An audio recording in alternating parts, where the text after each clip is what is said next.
கர்த்தருக்குள் பிரியமானவர்களே, ஜூலை 19 எலஞ்சி வைட் அம்மையார் அவர்களுடைய மாரநாதா புத்தகம், பக்கம் 399. இன்றைய தியானத்திற்காக தெரிந்து கொள்ளப்பட்ட தலைப்பானது சாத்தானின் வல்லமையால் செய்யப்படும் அற்புதங்கள், பாகம் 2. வசனம் வெளிப்படுத்துதல் 13வது அதிகாரம் 13வது வசனம். அன்றியும் அது மனுஷருக்கு முன்பாக வானத்திலிருந்து பூமியின் மேல் அக்கினியை இறங்க பண்ண தக்கதாக பெரிய அற்புதங்களை நடப்பித்து. இறுதி நாட்களின் ஆபத்துக்களை தேவனுடைய மக்கள் நெருங்கி வரும் பொழுது அவர்களது விசுவாசத்தை முறியடிக்கத்தக்கதான மிகவும் வெற்றியுள்ள ஒரு திட்டத்தை தீட்டுவதற்காக சாத்தான் தனது தூதர்களோடு ஊக்கமாக கலந்து ஆலோசனை நடத்துகிறான். தனது வஞ்சக வல்லமையால் பிரபலமான சபைகளையெல்லாம் ஏற்கனவே தாளாட்டி நித்திரை செய்ய வைத்து விட்டான் என்பதை அவன் காண்கிறான். நயமான குதர்க்கங்களாலும் பொய்யான அற்புதங்களாலும் தொடர்ந்து அவர்களை தனது கட்டுப்பாட்டிற்குள் வைத்திருக்க முடியும். எனவே குறிப்பாக இயேசு கிறிஸ்துவின் 2ஆம் வருகையை எதிர்பார்த்து தேவனுடைய அனைத்து கற்பனைகளையும் கை கொள்ள வேண்டும் என்று முயற்சி செய்கிற அனைவர் மீதும் தங்களது கண்ணிகளை வைக்கும்படி சாத்தான் தனது தூதர்களை வழி நடத்துகிறார். இறுதி நாட்களிலே அடையாளங்களையும் பொய்யான அற்புதங்களையும் சாத்தான் செய்வான் என்று நாம் எச்சரிக்கப்படுகிறோம். தவணையின் காலம் முடிவடையும் வரை இந்த அற்புதங்களை தொடர்ந்து செய்வான். தான் இருளின் தூதன் அல்ல, ஒளியின் தூதன்தான் என்பதற்கு இதை ஆதாரமாக சுட்டி காட்டுவதற்காக அவன் இவ்வாறு செய்வான்.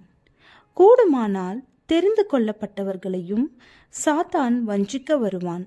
அவன் தான் கிறிஸ்துவின உரிமை கோரிக்கொண்டு தன்னை ஒரு மாபெரும் மருத்துவ இறைப்பணியாளர் என மாய்மாலம் செய்து காட்டுபவனாக வருவான். தான் கடவுள் என்று நிரூபிப்பதற்காக மனிதர்களுக்கு முன்பாக வானத்திலிருந்து அக்கினியை இறங்க செய்வான்.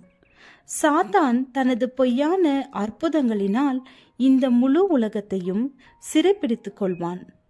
மனிதர்களுக்கு முன்பாக வானத்திலிருந்து அக்கினியை இறங்க பண்ணுவான். அவன் அற்புதங்களை நடப்பிப்பான். அவனது இந்த அதிசயமான அற்புதங்களின் மூலம் முழு உலகமும் வாரி கொண்டு போகப்படும். இந்த அற்புதங்கள் தேவனிடத்திலிருந்து வந்தவைகள் என்று ஏற்றுக்கொள்ளும்படியாக சிலர் சோதிக்கப்படுவார்கள். நமக்கு முன்பாக பிணியாளிகள் சுகமடைவார்கள். நமக்கு முன்பாக அற்புதங்கள் நடப்பிக்கப்படும். சாத்தானின் பொய்யின் அற்புதங்கள் முற்றிலும் பகிரங்கமாக காட்டப்படும் போது வரவிருக்கின்ற உபத்திர காலத்தை சந்திக்க நாம் ஆயத்தமாக இருக்கிறோமா? அநேக ஆத்துமாக்கள் கண்ணியில் அகப்பட்டு எடுத்து கொள்ளப்பட்டு போவார்கள் அல்லவா? தேவனுடைய தெளிவான கட்டளைகள் கொள்கைகளினின்று விலகுவதின் மூலமும் கட்டுக்கதைகளுக்கு செவி சாய்ப்பதின் மூலமும் இவ்வித பொய்யான அற்புதங்களை ஏற்றுக்கொள்ள அநேக மனிதரின் உள்ளங்கள் ஆயத்தமாகி கொண்டிருக்கின்றன. நாம் வெகு சீக்கிரத்தில் ஈடுபட போகிற இந்த போராட்டத்திற்காக போர்க்கால கவசத்தை அணிந்து கொள்ள வேண்டும். தேவனுடைய வார்த்தையில் விசுவாசம் வைத்தவர்களாக ஜெப சிந்தையோடு படித்து செயல்படுவதே சாத்தானின் வல்லமை நின்று நம்மை காக்கும் கேடகமாக இருக்கும். மேலும் கிறிஸ்துவின் இரத்தத்தினால் அது நம்மை வெற்றியாளர்களாகவும் வெளியே கொண்டு வரும் என்பதே. ஜெபம். ஆண்டவரே, உம்மில் மெய்யான மனம் திரும்புதலை காண கிருபை செய்யும். இயேசுவின் நாமத்தில் பிதாவே, ஆமென்.